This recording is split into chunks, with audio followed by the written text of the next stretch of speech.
জানি। আমি আপনাদের উদ্দেশ্যে দুইটা কথা জিজ্ঞেস করব।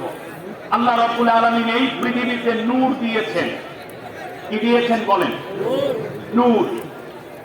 এই নূর হচ্ছে আলো, আর নার অর্থ আগুন। নূর অর্থ কি বলেন? আলো। খুব কান খাড়া করে কথা শুনতে হবে। আর নার অর্থ কি? আগুন। আমি আপনাদেরকে জানতে চাই, আপনারা কি নূরের দিকে যেতে চান নাকি নারের দিকে যেতে চান? কোন দিকে যেতে চান? নূরের দিকে। যারা নূরের দিকে যেতে চান, আজ এই বিশাল তাফসীর মাহফিল থেকে ওই মহান আরশের মালিক আল্লাহ রাব্বুল আলামিনকে দুইটা হাত উঁচু করে দেখান। যারা নূরের দিকে যেতে চান, আল্লাহ তুমি কবুল করো। সবাই বলেন আমিন। আমি আজকে আপনাদেরকে দুইটা কথাই দেখিয়ে দেব। আমরা নূরের দিকে যেতে চাই, আর এই নূর এসে আল্লাহর পক্ষ থেকে। আসুন সবাই নূরের দিকে যাই।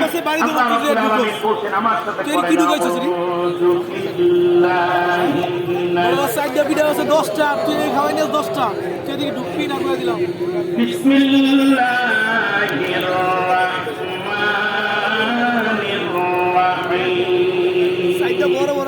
রাহিম। অভিশপ্ত শয়তানের ওয়াসওয়াসা থেকে আল্লাহর কাছে আশ্রয় চাই। কার কাছে? আরেকটু জোরে বলেন, কার কাছে? আমাদের আশ্রয়দাতাকে, প্রশ্রয়দাতাকে। আমেরিকা, ফ্রান্স, ইন্দোনেশিয়া, মালয়েশিয়া, চীন, ভারত, রাশিয়া নাকি? আমি এখানে ছোট্ট 1 মিনিট কথা বলাই দরকার।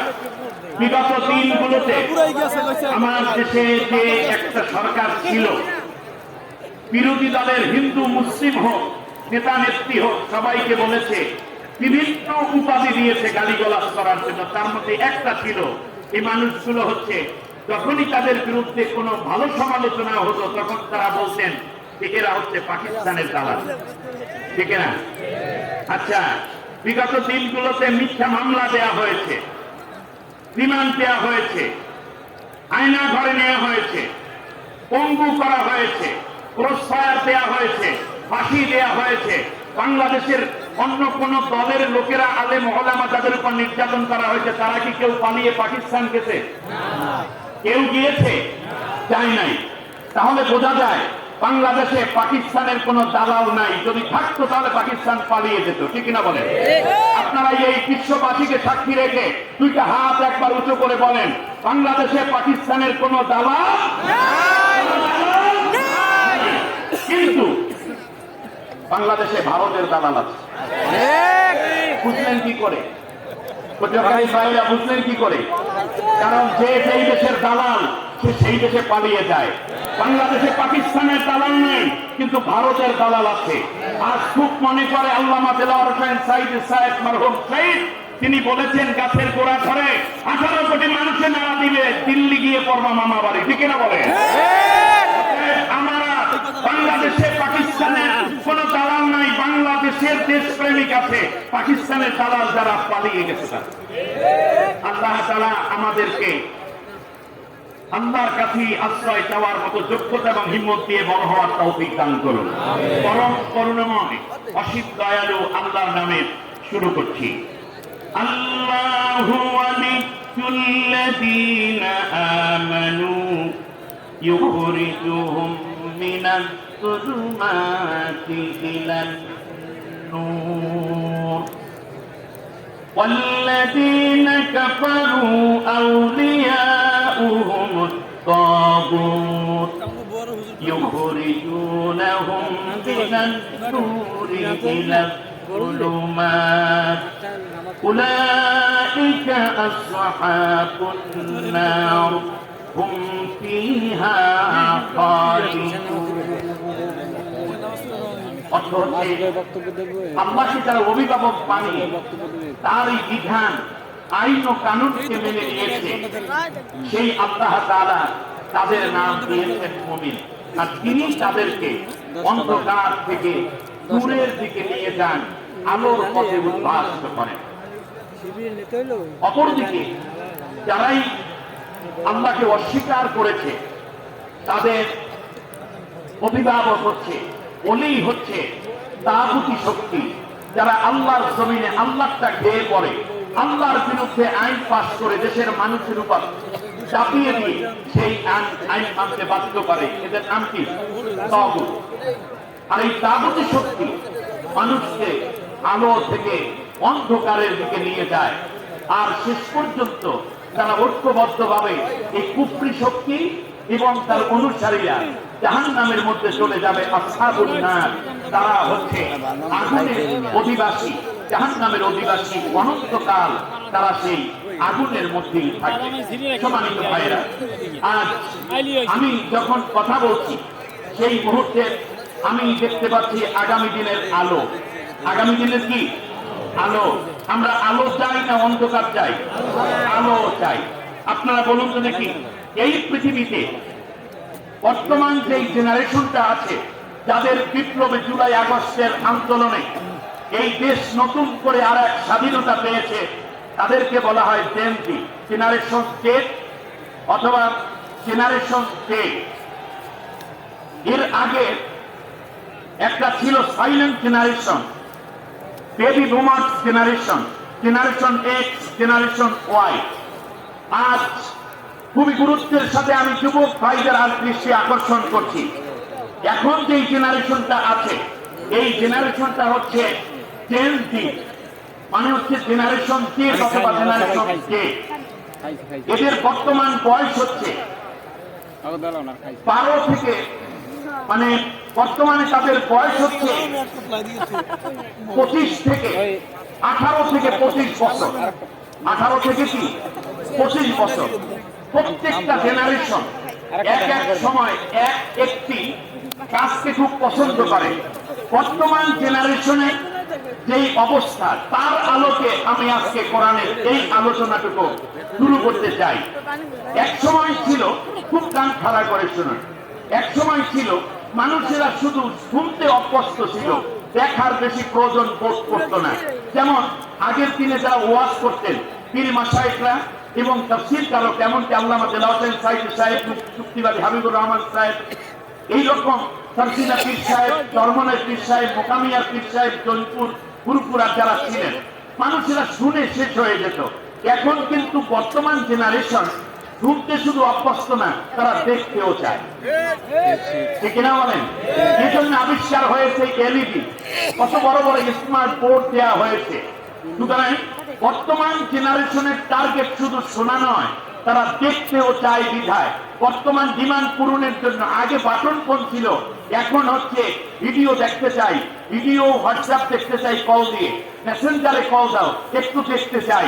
সুতরাং বুঝে রাখতে হবে যে আগের যে জেনারেশন যারা নেতৃত্ব দিচ্ছেন, তাদের জন্য বলি, তারা যদি মনে করেন যে শুধুমাত্র কথা বলে এই জেনারেশনকে বুঝাইয়া নিজেদের আকাঙ্ক্ষা পূরণ করবেন, তা কোনোদিন সম্ভব হবে না। কারণ বর্তমান জেনারেশনের টার্গেটই হচ্ছে আমরা শুধু শুনতে চাই না, আমরা দেখতেও চাই। আপনি খেয়াল করুন, বিগত 18টা বছর একটা স্বৈর শাসক ছিল, 3 বছর ছিল তাদেরই চালিত একটি সরকার, তারপর 15 বছর।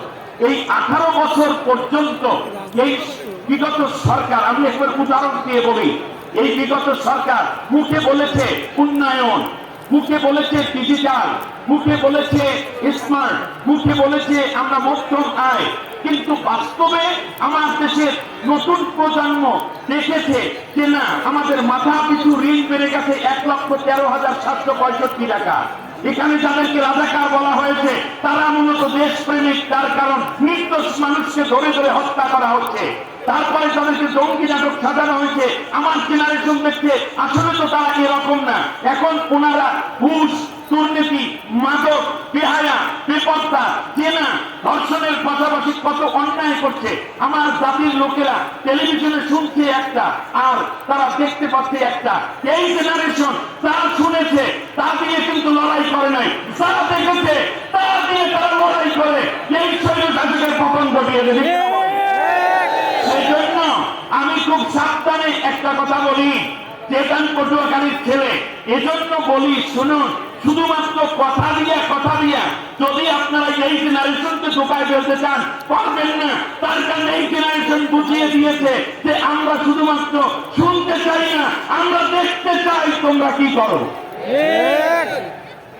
প্রিয় ভাইয়েরা, এই জেনারেশনের উদ্দেশ্যে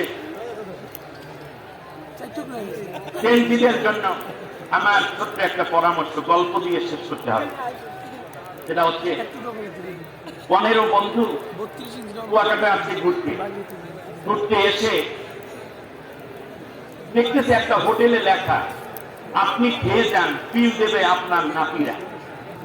বিল দেবে তারা তো পোলাবাইন মানুষ, তো দোস্ত জিনিস একটা পেয়েছি এর মতো। হোটেলের নাম হোটেল ফুর্তি। হোটেলের নাম কি?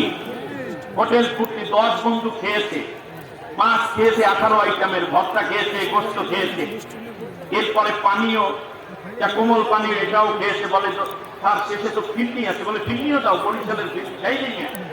খাইয়া দাইয়া যখন রওনা করেছে তখন দারোয়ান সামনে ধরে জিজ্ঞেস করছে যান কোথায়।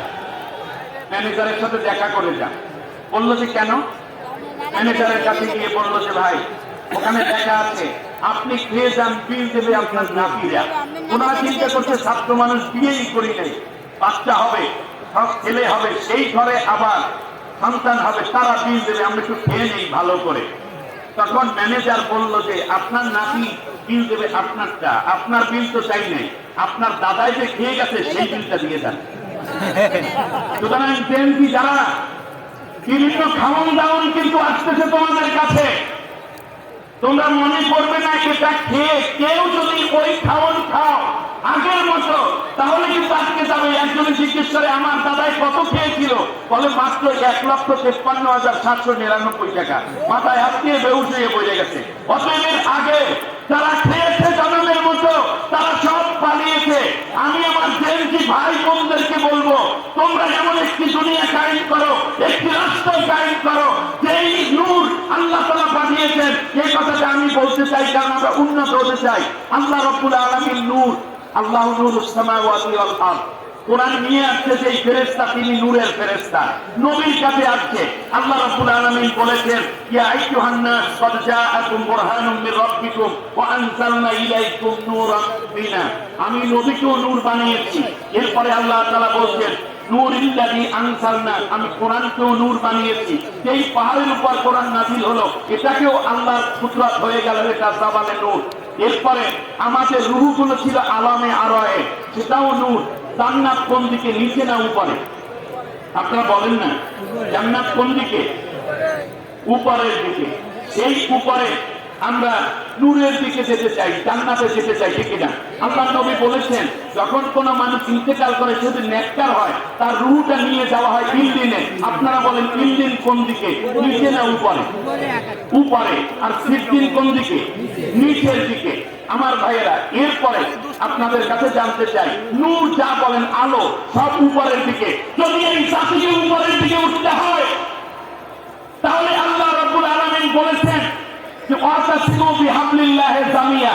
ওই দেখাইয়া ওয়াজ করার কথা বলছিলেন, এই জন্য দেখেন এই একটা রশি আল্লাহ তাআলা বলছেন যে তোমরা, আমি আল্লাহ উপর থেকে একটা রশি দিলাম, এই রশিটাকে শক্ত করে ধরো, তাহলে তোমরা জান্নাতে চলে আসতে পারবে। সুবহানাল্লাহ বলেন। আল্লাহ তাআলা বলেছেন আমি উপর থেকে নাযিল করেছি কোরআন। এই যে পানিটা নিচের থেকে ফেললাম, এই নিচে পড়াকে আরবিতে বলে নুজুল। তাহলে কোরআন কি হয়েছে? নাযিল হয়েছে। দেখাই দিলাম। শুধু তাই না, এই যে লাইটগুলো জ্বালিয়ে, এটা নিচের দিকে না উপরের দিকে? উপরের দিকে। চাঁদ কোন দিকে? উপরের দিকে। সূর্য কোথায়? উপরের দিকে। আপনারা কি আরো ডান দিকে যেতে চান নাকি উপরের দিকে যেতে চান? আমরা কি আরো নিচের জাতি হব নাকি উন্নতময় জাতি হব? যদি হতে হয় তাহলে আল্লাহ বলছেন সবাই মিলে আমার এই কোরআনের রশিটাকে ধরো। এই রশি ধরলে ব্যক্তি